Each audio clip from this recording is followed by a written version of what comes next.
কেউ তো বাঁচাও, বাঁচাও কেউ। আলোক নিরঞ্জন। আমার বন্ধুকে সাপে কেটেছে, রক্ষা করুন। ঠিক আছে।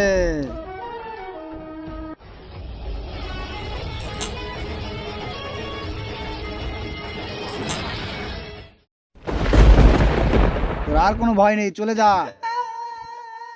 আমার একটি মাত্র ছেলে, তাও রাসেল ভাইপারে কামড়াইছে। আলোক নিরঞ্জন।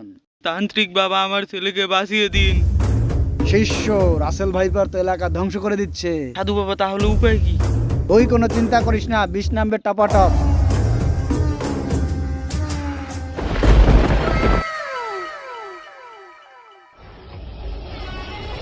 দ্বিতীয় পার্টটি দেখতে হলে চ্যানেলটি সাবস্ক্রাইব করে পাশে থাকুন।